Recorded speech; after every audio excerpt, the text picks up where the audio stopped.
Yang pokok dalam wudu itu ada 4. Sisanya sunnah. Awas, kalau yang 4 ini tidak sempurna maka batal wudunya. 1. Faghsilu wujuhakum, basuh wajahnya. 2. Wa aydiyakum ilal marafiq, ini yang sering keliru. Kalau sholat kamu ingin sempurna maka sempurnakan dulu wudunya. Awas, hati-hati bu ya, bu. Lihat baik-baik. Kata para ahli hadis, kenapa Nabi mengajarkan wudu dulu? Padahal orang ini yang salahnya sholatnya. Kenapa wudunya yang diajarkan? Kata para ahli hadis, ini menunjukkan ada kaitan antara wudu dengan sholat. Kalau orang benar wudunya, pasti benar sholatnya. Kalau orang wudunya salah, akan berdampak pada tidak sempurna sholatnya. Silahkan ibu cek. Anak ibu wudunya seperti flash. Cepat, kilat. Secepat kilat, itu pasti menunjukkan sholatnya bermasalah. Nah sekarang bagaimana Nabi menunjukkan wudu yang benar? Yuk kita lihat pelan-pelan. Buka Quran surah kelima ayat ke-6, paling kiri sebelah atas. Ayo lihat sini, lihat. Kata Nabi kalau sholatnya ingin sempurna dimulai dari wudu. Ya ayyuhalladzina amanu, kalimat wudu dibuka dengan kalimat iman. Idza qumtum ilas shalah, kalau kamu ingin sempurna dalam menunaikan sholat, faghsilu wujuhakum, maka mulai dengan menyempurnakan wudu. Lihat baik-baik, saya tidak bermaksud mengajarkan, hanya mengulang kembali apa yang kita pelajari. Yang pokok dalam wudu itu ada 4. Sisanya sunnah. Awas, kalau yang 4 ini tidak sempurna maka batal wudunya. 1. Faghsilu wujuhakum, basuh wajahnya. Kalau disebutkan wajah dalam bab wudu, itu tidak ada yang lain kecuali bagian tampak muka. Gitu ya. Kalau yang punya jenggot, itu termasuk janggutnya di selai-selai. Kalau bapak kalau tidak punya jenggot atau belum punya jenggot, tidak usah maksa. Karena sunnah dalam hadis jenggot itu sunnah merawat, bukan menumbuhkan. Silakan buka tentang babul liha, bab jenggot. Itu hadis-hadis tentang sunnah jenggot, sunnah merawat bagi yang punya jenggot. Tapi yang tidak punya jenggot jangan dipaksakan. Beli arang, sok. Beli timun, tidak usah. Ya, tapi kalau ada jenggotnya silakan rawat dengan baik supaya menampakkan nilai-nilai kemuliaan. Tahan. Sekarang kita mulai. Bagaimana cara berwudu yang baik? Perhatikan baik-baik. Kata Quran faghsilu, membasuh wajah, kalimat Qurannya menggunakan kata ghasala. Ghasala itu ambil airnya, tumpahkan di tempat yang dibasuh. Ambil airnya, tumpahkan di tempat yang dibasuh. Mohon izin, tahan sebentar. Mas, sini mas. Punten ya, yang kan bantosan, kadia sekedap. Sifat wudu cuma ada 3. 1, pakai keran. 2, pakai gayung. 3, air yang mengalir. Ya, seperti di sungai, ada air mengalir itu nggak ada masalah. Tapi kalau menggunakan gayung, atau semisalnya, Nabi itu diriwayatkan dalam hadis itu sangat menghemat air. Bahkan pernah beliau kemudian berwudu, kalau kita kemudian hitung, itu hanya sejumlah pak, seaqua gelas pak, cukup. Atau yang kedua, menggunakan keran ya. Kalau sekarang kita ada keran, contoh ini kerannya. Ya, kerannya agak tinggi sedikit. Dan kita sesuaikan. Ambil airnya. Misal contoh, ghasala itu bukan ditumpahkan, ambil air, tumpahkan di tempat yang akan dibasuh begini. Yang telunjuk itu kemudian menghapus atau menghilangkan kotoran di sela-sela mata, contoh. Yang jempol menghilangkan kotoran di sela-sela telinga bagian belakang di sini. Ya. Kalau misalnya saya mulai ambil airnya, kemudian saya tumpahkan di sini. Yang telunjuk membersihkan di jari-jari di sini, di sela-sela mata. Yang jempol kemudian membersihkan di sela-sela di bawah telinga sini. Kemudian di selesai. 1. Tahan sebentar ya, ini praktek dulu sebentar. 2. Wa aydiyakum ilal marafiq, ini yang sering keliru. Dan tangan sampai siku. Ingat, tangan bahasa Arabnya yadun. Tapi dalam ibadah itu selalu diberikan batas. Misal, ini kafun. Ini asabi'. Ini sampai sini rusghun. Sampai sini, Bapak Ibu sekalian, Ini namanya mirfak, zamannya marafik. Sampai sini katif. Dari sini ke sini itu yad, tangan. Dalam bab salat, bab wudu, bab ibadah, tidak pernah Al-Quran dan hadis menyebutkan tangan kecuali diberikan batasnya. Contoh, kita saat akan takbir, Allahu Akbar. Lihat An-Nasai nomor hadis 886. Kata Nabi, fawada'a kaffahul yumna. Maka orang salat itu meletakkan telapak tangan yang kanannya alal yusra, di punggung yang kirinya. Jadi begitu takbir Allahu Akbar, yang kanan meletakkan di punggung kiri. Apa batas meletakkannya? Cuman sampai 3. 1, yang telapak ke punggung begini, jadi boleh begini. Yang kedua, pergelangan ketemu pergelangan begini. Rusgun ala rusgin. Jadi begitu takbir Allahu Akbar, ini boleh. Tapi nggak usah diukur Pak ya, jangan telat. Allah. Pas, cepat. Boleh nanti lebih sedikit ke sini. Yang tidak boleh, awas, ini dilarang dalam hadis. Yang tidak boleh kata Nabi, jangan engkau bersedekap seperti orang sombong. Kata para ulama bagaimana? Ketika tangannya bertemu dengan mirfaknya begini. Ah, ini awas, sedekap yang dilarang, hati-hati. Kadang-kadang ada orang menes ke puncak subuh-subuh, sholatnya begini. Ya, awas nih. Cuman 3, kalau tidak begini, begini, atau begini. Dan saat mengangkat itu cepat Pak. Hadisnya cepat. Fawado'a. Fa itu di ilmu nahu harfu atfin rabitin baina syai'aini bila hudud. Huruf yang menyambungkan dua peristiwa tanpa jeda, cepat. Jadi antara mengangkat dengan meletakkan langsung angkat Allahu Akbar. Tidak ada gerakan lain. Maaf, saya tidak bermaksud menyalahkan. Saya alhamdulillah ada koleksi 1235 kitab hadis. Saya mencari gerakan dari ngangkat ke meletakkan begini, tidak menemukan gerakan lain. Karena itu jangankan hadis-hadis yang sahih, di kitab hadis palsu pun pemalsu hadis tidak tertarik memasukkan hadis ini. Saking jelas, jadi saat mengangkat langsung begini. Kenapa saya penting terangkan? Karena ada sebagian saudara-saudara kita merasa tidak enak, Ustadz, kalau saya takbir masa kiri duluan, sedangkan kiri kurang bagus, yang bagus kanan. Saya mah pengennya begini aja lah, begitu takbir kanan duluan baru tutup dengan kiri. Jadi begitu diangkat Allah, kanan masuk, kiri begini tutup. Kadang-kadang kaki naik dikit.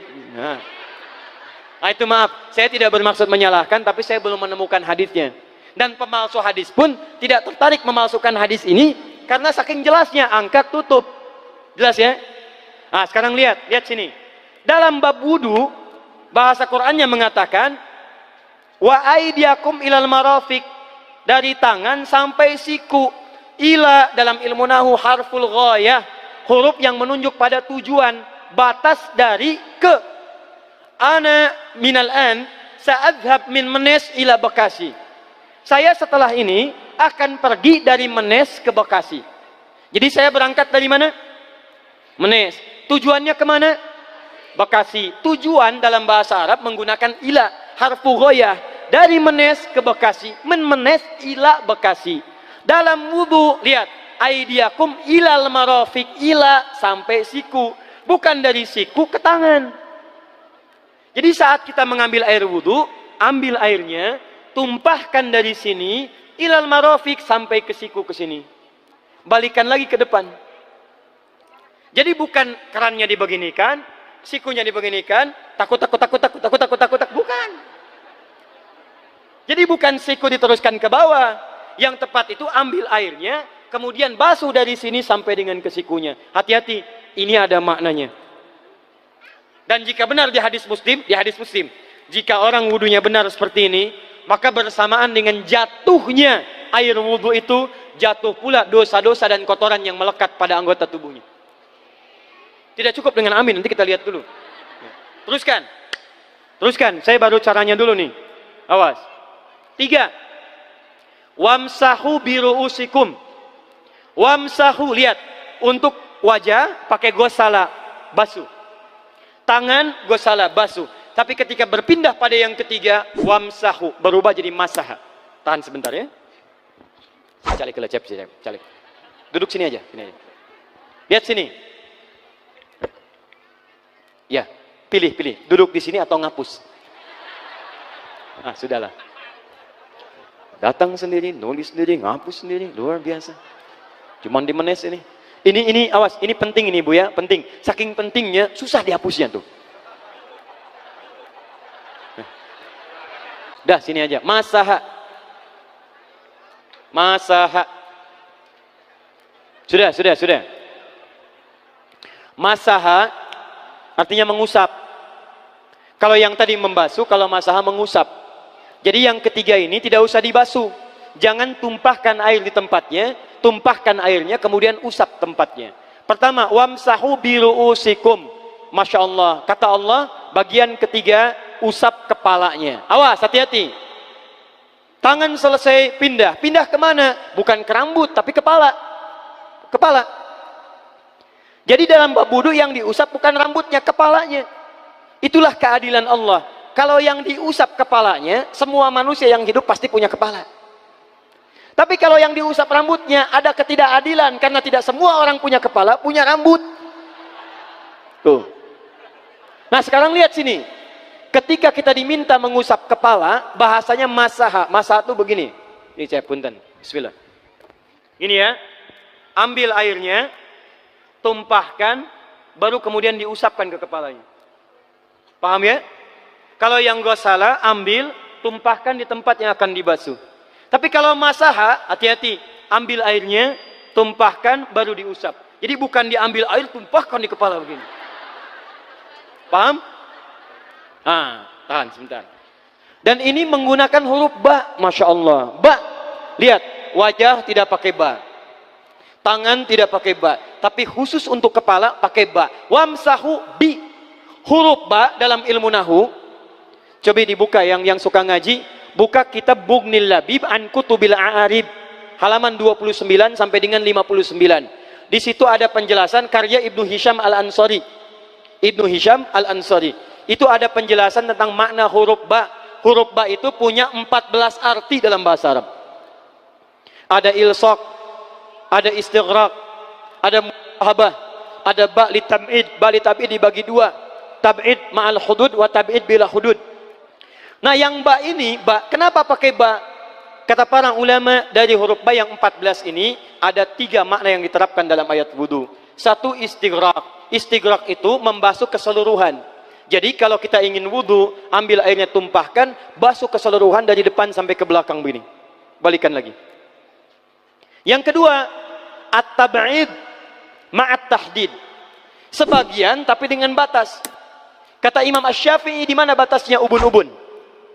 Diboleh kalau kita mau wudhu, misalnya ibu tidak bisa membasuh keseluruhan, sedang pakai kerudung misalnya, jilbab nggak bisa dibuka, tempat wudhunya terbuka, Anda tinggal ambil air wudhu, kemudian tumpahkan sedikit, boleh diusapkan bagian kepala sampai ubun-ubun, sah wudhunya.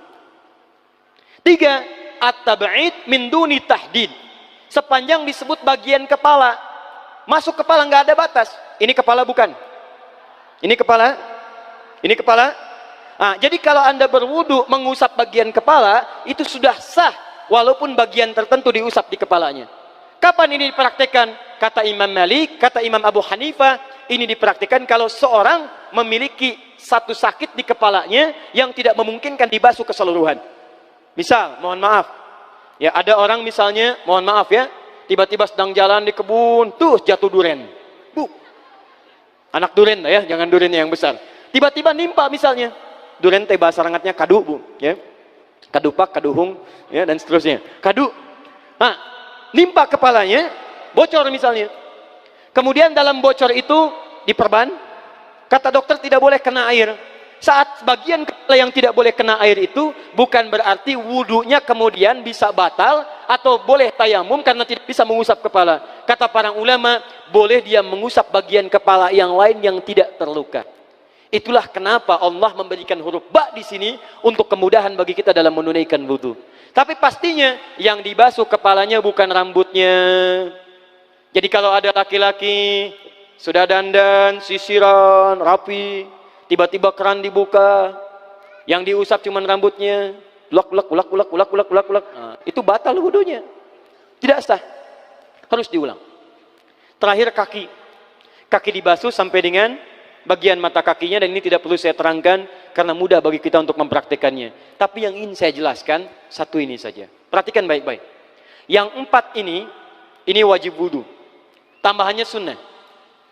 Niat dimasukkan dalam wajibnya. Lihat sini, kumur-kumur sunnah, telinga sunnah, istinsyak sunnah.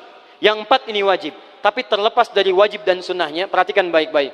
Kenapa ini disebut dengan wudu? Dan hebatnya Al-Quran mengistilahkannya dengan toharah. Toharah. Apa itu toharah?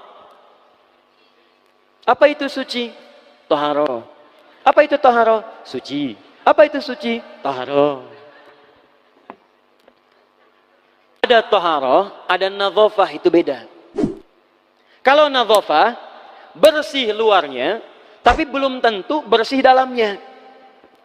Bisa jadi luarnya bersih, tapi dalamnya najis. Misal, hewan yang paling najis apa? Yang haram. Misal, hewan tadi itu, hewan babi misalnya, misal, dibersihkan, dimandikan, disisir, sampai bersih. Bersih tidak? Bersih, bersih. Tapi halal tidak? Suci tidak? Tidak. Al-khinziru nadhifun walakinnahu ghairu tahir. Babinya bisa bersih tapi tetap tidak halal, tidak suci dia, tetap haram, tetap najis. Paham? Tapi kalau bersih luarnya dan suci dalamnya, maka kalimatnya berubah dari nadhafah jadi toharah. Toharah. Orangnya disebut dengan tahir. Kalau rajin dikerjakan disebut dengan mutatahhir. Wudu dalam Quran disebut dengan toharah. Seakan-akan memberikan pesan, maaf, orang yang wudu itu bukan hanya bersih fisik luarnya saja. Jadi kalau orang wudunya bersih, bukan cuma wajahnya yang bersih. Kalau wudunya benar, bukan kotoran di tangan saja yang hilang. Tapi mohon maaf, fisik-fisik dalamnya itu ikut suci. Fungsi tangannya jadi bersih, fungsi wajahnya jadi bagus, fungsi lisannya jadi bagus. Makanya kata Nabi, kalau orang benar wudunya bersamaan dengan air wudu yang menetes, maka tumpahlah kotoran-kotoran di bagian fisik-fisik tubuhnya. Jadi kalau kita benar wudunya kumur-kumur, kukumur, masukkan misalnya, masukkan, keluarkan, bersamaan dengan keluarnya air itu, maka kotoran-kotoran di lisan pun ikut keluar. Tangan dibasuh, bersamaan dengan dibasuhnya tangan, fungsi tangan yang kotor-kotor itu ikut hilang. Hadis Muslim. Makanya orang yang setelah selesai wudu dia berdoa, apa wudunya? Apa doa wudunya? Asyhadu an la ilaha wa asyhadu anna Muhammadan Allahumma minat waj'alni minal, lihat sini, minal mutatahhirin, minat tawabin. Lihat. Bapak Ibu kan baru wudu, tapi kenapa doanya selesai taubat? Allahumma ja'alni minat tawabin. Ya Allah, jadikan saya termasuk orang taubat. Kita kan baru wudu, kenapa doanya baru selesai tobat? Sedangkan tobat itu mengakui kesalahan, menyesali kesalahan, dan berjanji meninggalkan yang salah, mengganti dengan yang baik-baik. Makanya kalau orang wudunya benar itu, begitu dia kumur-kumur, dia ingat kesalahan apa yang dikerjakan oleh lisan ini. Jadi begitu kemudian ditumpahkan airnya, hilang kotorannya. Maaf, yang suka mencela wudu, selesai wudu tidak akan mencela lagi karena tobat dari celaan. Makanya kalau wudu Anda benar, coba ingat-ingat, siapa korban dari lisan Anda yang tajam itu? Apakah ibu Anda yang pernah menangis karena lisan Anda? Apakah ayah Anda yang kecewa karena kalimat-kalimat Anda? Apakah tetangga Anda yang menjauhi Anda karena kata-kata kotor Anda? Kalau tiap hari Anda wudu, tapi kemudian lisan Anda masih kotor juga, ada yang salah, Anda cuma menghabiskan air untuk menghilangkan kotoran di lisan. Itu tanda pertama. Tangan basuh. Makanya orang yang wudunya benar, tangannya tidak akan berbuat yang kotor lagi sampai ke ujung kakinya. Karena itulah ibadah ini disebut dengan wudu, seakar dengan kata dau. Kata para ulama, mereka sebagian mengatakan dau artinya cahaya, dau artinya sinar, dau artinya al-husnu, baik budi pekerti. Kalau orang benar wudunya, bertambah sinar di tangannya, sinar di wajahnya, sinar di lisannya. Apa sinar itu? Di dunia sinar-sinar amaliyah kebaikan, sifat-sifat baik, di akhirat pancaran-pancaran kemuliaan. Satud'a ummati yaumal qiyamati ghurral muhajjalin. Akan dipanggil umatku di hari kiamat dengan banyak cahaya melekat di tubuhnya. Tangannya ada cahaya, matanya ada cahaya, wajahnya bercahaya, kakinya bercahaya. Cahaya apa itu? Kata Nabi, min atharil wudu, dari bekas wudunya. Jadi kalau kita benar wudunya, itu kita jadi orang baik. Ada cahaya kebaikan dalam diri kita. Itu yang disebut dengan tawabin. Makanya kalau bapak ibu tiap hari wudu, Allahumma ja'alni minat tawabin. Tapi mulut tidak tobat, tangan tidak tobat, kaki tidak tobat, ada yang salah dengan wudunya. Waj'alni minal mutatahhirin. Jadikan saya orang bersih dan suci. Jadi kalau selesai wudu, pakaian bersih, wajah bersih, tangan bersih. Ini pakaian bersih, pakai jas, pakai dasi, tapi tangan tidak bersih, korupsi juga, mencuri juga, menipu juga, ada yang salah dalam wudunya. Kalau kita bisa mengerjakan wudu ini dengan baik, maka naik status kita. Disebut sebagai, langsung oleh Al-Quran, disebut hamba yang dicintai oleh Allah Subhanahu wa Ta'ala. Di Quran surah kedua Al-Baqarah ayat 222. Saya tutup. Lihat ayatnya. Di ujung ayatnya. Innallaha yuhibbut tawwabina wa yuhibbul mutatahhirin. Sungguh Allah akan sangat mencintai orang-orang yang taubat dan orang-orang yang terbiasa untuk bersuci. Kita selesai wudu mengatakan, Allahumma ja'alni minat tawabin waj'alni minal mutatahhirin. Dijawab oleh Allah, innallaha yuhibbut tawabin wa yuhibbul mutatahhirin. Karena itulah orang yang rajin wudu adalah orang-orang yang dicintai oleh Allah Subhanahu wa Ta'ala. Jadi kalau bapak ibu, maaf ya, sekarang cek, kalau batal wudu pengen wudu lagi. Tidak hanya saat sholat. Sekarang batal wudu, ingin wudu. Batal wudu, ingin wudu. Itu tandanya bapak ibu sedang mendapatkan cinta dari Allah Subhanahu wa Ta'ala. Tapi hakikat cintanya bukan pada wudunya, tapi berubahlah orang itu menjadi baik dan dekat dengan Allah Subhanahu wa Ta'ala.